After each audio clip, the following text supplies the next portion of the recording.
casting, and I said something about the casting director and the ensemble and the kids, and you're working with like someone like Frank Langella, who's this amazing veteran actor, but then you have these kids who have, I guess, varied experiences, you know, with acting. And I'm just wondering. The youngest had none, and then the second youngest, there was a 7-year-old, 8-year-old at the time.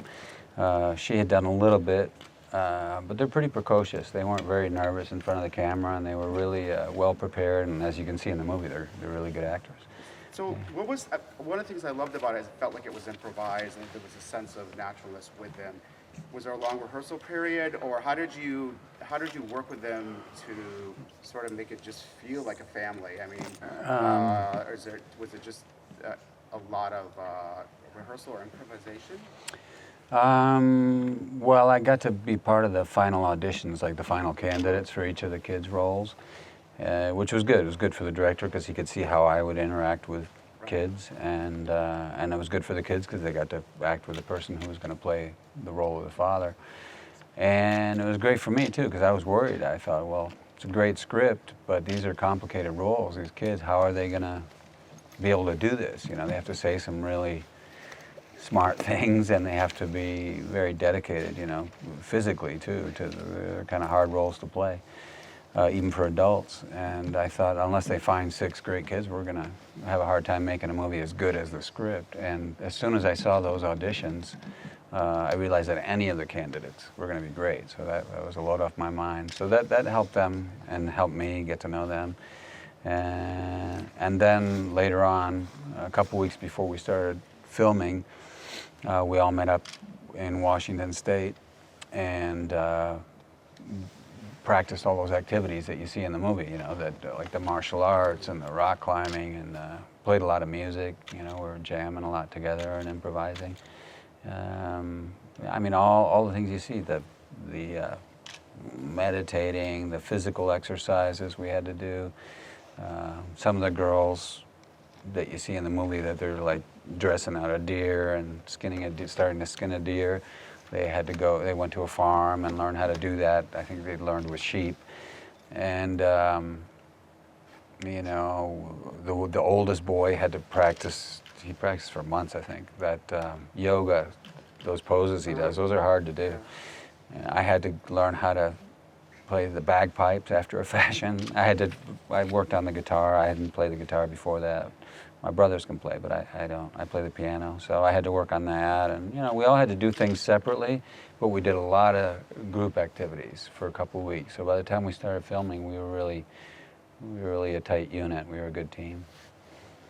Can you talk a little bit about the genesis of the project? I know it's a low-budget film. Now it's an independent film.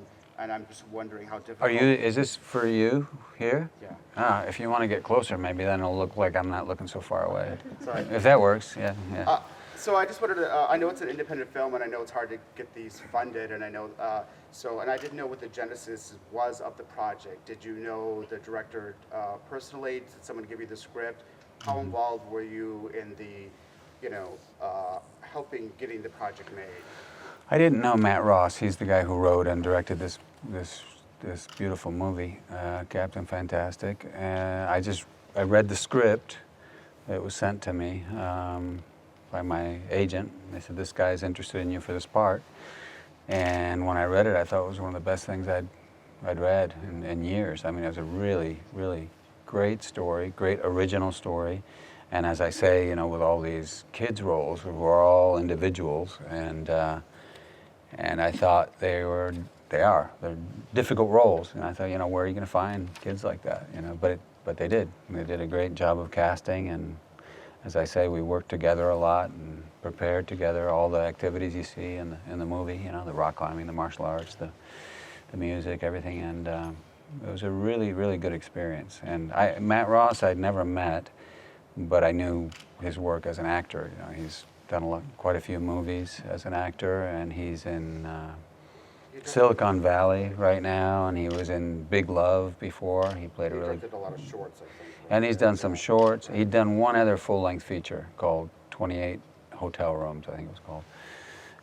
You know, it was a good movie too, but very different. You know, mainly a two-hander, a two-character story that was much less ambitious. I mean, what was hard about this movie, apart from finding 6 young actors that could do the things you see in the movie was that being an independent movie, there's not a ton of money available to shoot it. So you have a story with lots of characters to manage and kids who have limited working hours, legally each day. And also we had to move almost on a daily basis to a new location. So it was a real jigsaw puzzle, and you got to be lucky too with the weather because we were outside a lot. And but mainly, with those kids, you gotta hope that they're really well prepared and they're really good at what they do, because they weren't going to get a lot of takes. Weren't going to get a lot of cracks at the scenes they had to do.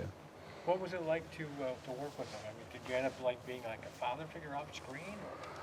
Well, I had the honor of being one of the little ones called me during the rehearsal period, called me Summer Dad, which I thought was that was one of the greatest honors I've ever had, And I looked at their parents because they were there during the rehearsals a lot of the time. I said, "Is that okay with you?" And they go, "Yeah, that's fine. They can call you Summer Dad." So that was kind of cool. Yeah. One of the things I really loved about the film is that it was just about a lot of things, like life, death, conformity versus individualism, freedom versus confinement, knowledge versus ignorance, independence. And I felt like, even though it was about all these things, it was so cohesive, and I think it was because it was so centered on the family. Mm-hmm. So, what do you hope that audiences take away from it, or what most attracted you to the script and the message of the film, if there is one?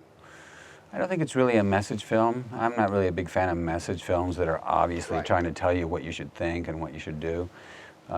This is not a movie that tells you what to think or do. What it does do is it encourages you to communicate and to listen to people, to listen especially to people who are different than you, who think differently than you do. And one of the reasons I think the movie has done well this year, and it's had such good word of mouth, and why we've been nominated for awards, is because that's something that's missing right now in this country and in other countries. People are polarized, based on politics, based on race, based on just paranoia and ignorance about other people, whether it doesn't matter if you're left or right wing, whether you voted or not. I hope you voted if you were eligible. It's the kind of story that it starts out and you think, oh, maybe this is some kind of freakish left-wing utopian fantasy, and then it turns out it's not. It's a lot more complicated than that. And there's no one person that's right all the time. There's lots of different points of view that are expressed, and in the end, it's a movie where you see the main characters open up and take in the points of view of people who are quite different than them, that think differently than them. And I think that's something that resonated with audiences. I think that's why people related to it, not only in terms of family and how were they brought up and how are they as parents maybe, but also just society. It's like, well, that's what we need right now in the country. We need people to stop yelling and maybe be quiet and listen to other people, especially people who think differently than you do.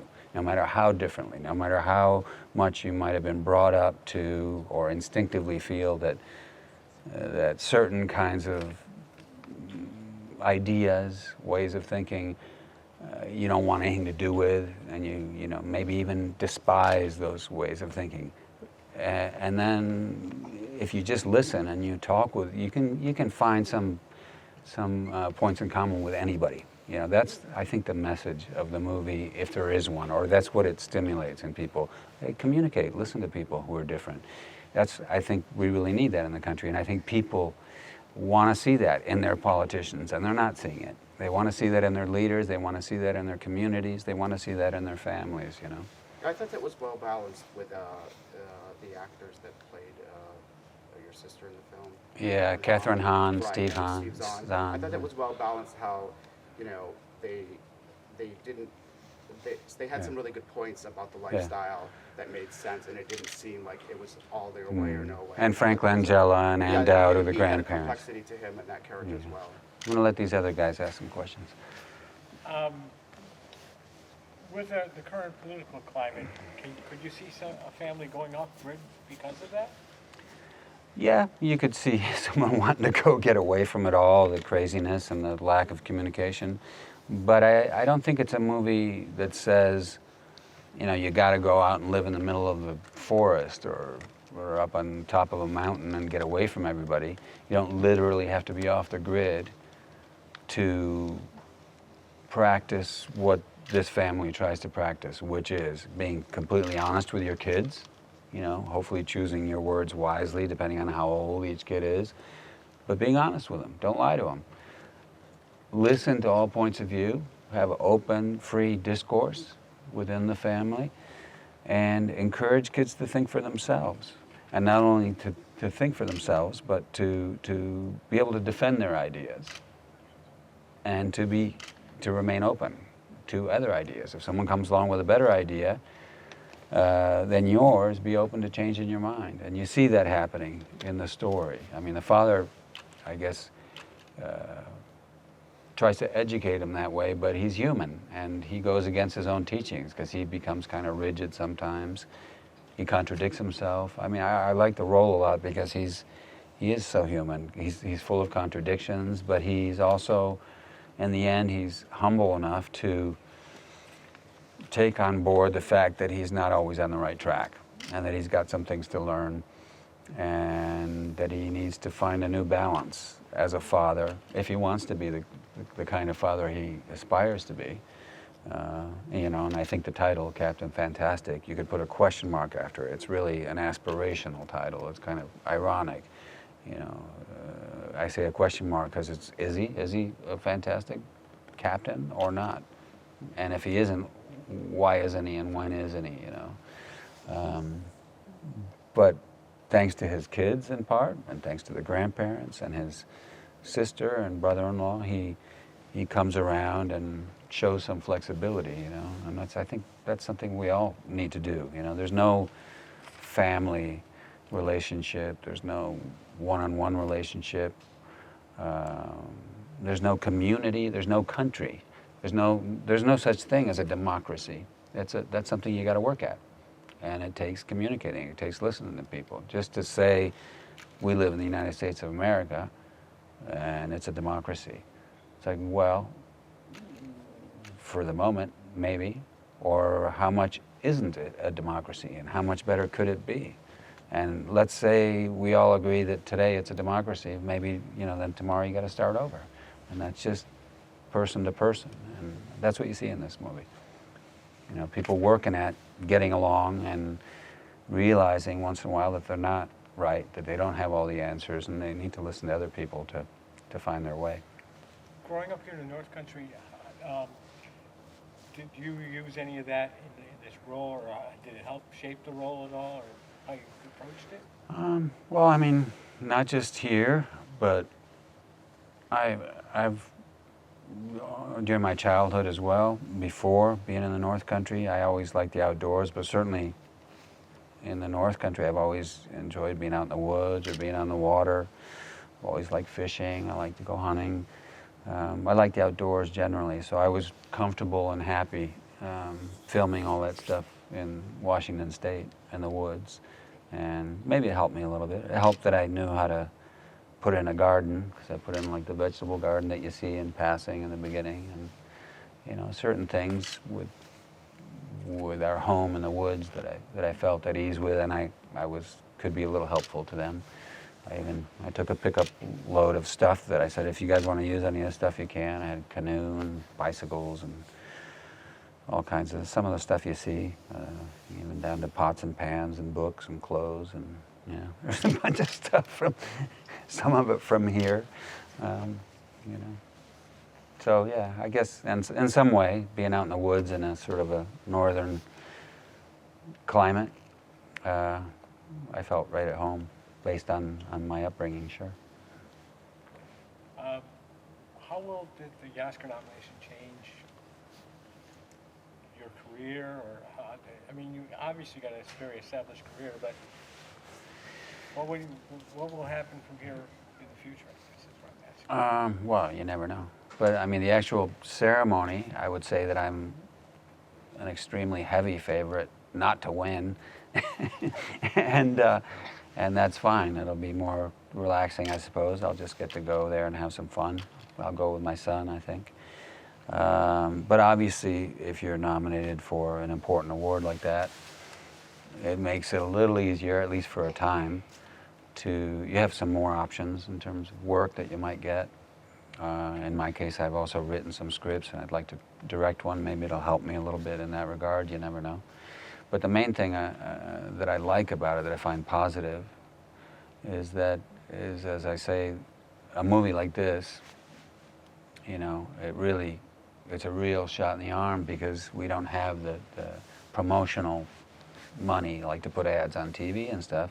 And this nomination, people who haven't seen the movie see the name Captain Fantastic. Oh, he's nominated for an Oscar for that. That must be a good movie, maybe, right? So they'll hopefully go buy the DVD or rent it, or or watch the movie in some other way. And that's great for our movie. That's the thing I'm the most happy about. And as I say, it's not only the Oscar, but the Screen Actors Guild, which is this Sunday, the 29th, we're nominated for Best Cast, Best Ensemble. And that's kind of like Best Movie, That's the most rewarding thing that's happened to us. And I'm really happy. But even the ones I'm nominated for, even though I was hoping we would be, nominated for Best Script or maybe even Best Movie at the Oscars, we weren't. I bet we were close, though. But my nomination is kind of a nomination for all of us. When that news came out, the first people I heard from were all the kids and the director, and they were really happy. They were like, yeah, because they feel it like I do, that it's a recognition of the work we all did as a team. I haven't been, I've been in a lot of movies, I don't know how many, 40 something maybe, and I've been doing this for 30, 35 years. And obviously Lord of the Rings, that was a big cast and a big kind of gigantic family effort in a way, because we were doing it for so many years. But this movie, much smaller, shot much quicker, and I have to say I've never been part of a better team effort, where every single person in the crew and every actor was as good at their job as they could be. It was just ideal. It doesn't always happen that you have a great story and even have a great cast, and then the movie turns out as well as this one did. So I've been around long enough that I know how rare that is, and I'm really happy. And I've been in other movies that I thought, well, they could get nominated for an award, that movie, and it wasn't. It's a little bit of a crapshoot. You never know when it's going to happen. So every year some people are nominated. Many more people almost are nominated. Many more people feel that maybe they should have been nominated, or their movie should have been. And so I'm just really grateful that this year it came to me and to Captain Fantastic. So I had a question. Sure. I'm with the public radio station, and so sort of as like the on-screen patriarch, I guess, how did you go about building chemistry with the individual actors who are going to play your children, and then also like a group dynamic among you?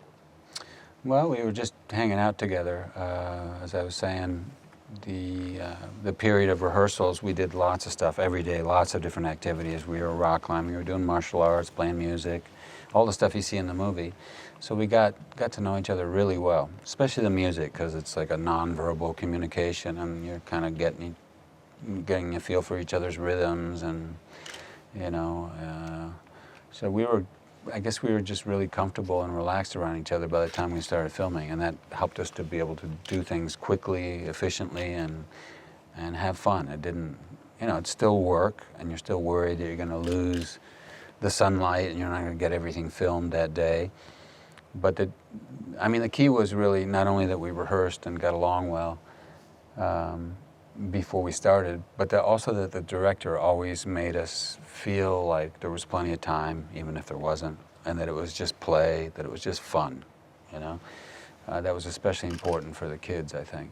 And that shows what a good actor Matt Ross is, too, because inside I know he was dying sometimes, going, oh my God, we got an hour left, we still got to do 2 scenes, And so we had to scramble sometimes. But yeah, it really went a lot more smoothly than I thought it would. You know, for example, the first week it was very intense. We shot almost everything that you see in the forest was shot in that first week, and I think 2 or 3, maybe the third day, we had to do a crucial scene, a really hard scene for the kids, which is when I tell them that their mother is gone.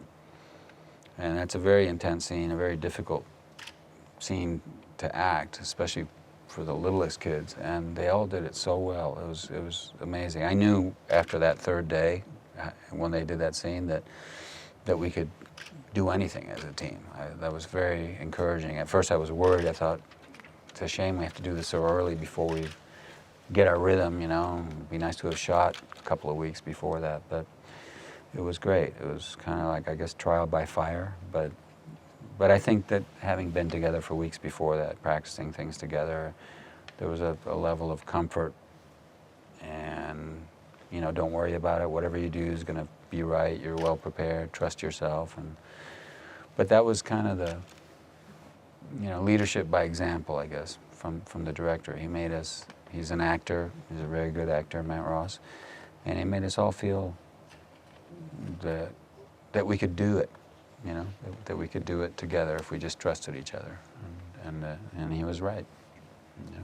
Do you have your next, one more question. Sure. Do you have your next project already set up? Or what? I don't. I've written a couple of scripts, and I'm trying to get one made. I got a producer that's interested, and so. What's it about? I don't want to jinx it. Okay. It's a family story, also very different from this one. And that's the one I think has a chance to get made because it wouldn't be so expensive. It's more very modest budget probably. The other story is a much bigger scope. It's kind of like much more epic. So maybe if I get to do this first one and it works out okay, maybe I'll get to do the second one after that. And are you guys going to watch the movie tonight? yeah. Or? Oh, good. You have a basketball. Your alma mater has a basketball Oh. team, and the basketball coach from when you were at school there has a big ceremony at the same time as when you're introducing Oh, the movie. wow. So Sorry about that. I would have liked to seen that. There's also, isn't there a Wolves hockey there is. game? Yeah, I wish I could see Not that. to embarrass you, but Oh, wow. there's your yearbook. There it is, yeah. There I am. Remember the day when that was taken? Do I remember the day it was taken? I remember mine. I don't know. Yeah, I remember having to get that suit on and all that. Yeah, Okay. yeah, I do, because that's not my usual you don't look attire. very happy in some of the pictures in the back. Oh, really? No. Oh, you're The high Right school. On Club, I think. Oh, I don't know. It's pretty. But were you? No. How'd you get this? I worked in a newspaper. We keep them all. Oh, wow. But my dad went Yours to is in a lot better shape Watertown. than mine. Mine's kind of beat You up. actually graduated in between my aunt and my dad Oh. at Watertown, so. Oh, wow. Are you I a am. Watertown High graduate? Well, no, I went to South Jeff. Oh. That's all the time we have? Yep. Okay. Thanks so Thanks. much. All right. Thanks, everyone. Thank you, guys. Terrific film. I really loved it. All right. I really loved that. Thank you. I'm like, when I was in the theater, I was like 4 people in the theater. I did that review, and it was such a great film. And I Much did appreciated. predict the Oscar nomination. You can go back. All and check right. the stamp. You can check the Thank you. stamp. You are So lucky. I gave you some good luck. Yeah, you did. Good luck on Sunday. All right, good luck. And Thanks go for that. I have a Cyclones. question for you. What is that? That's my son, Henry, when he was like 3, Okay. 4 years old. He used to draw, that was his first letter because it's his name, H. He would draw H's all over me and started drawing them on the wall. I said, don't do that, don't do that. And I was on the phone one day and he was drawing them on my arm and he drew one there and I thought, that's a perfect spot. So I went to a tattoo parlor and got him to tattoo over where he'd, Nice. yeah, that's How what old is they, Henry now? he's 28. Yeah. Okay, guys. We gotta All right, get- thank you All so right. much. Thank you.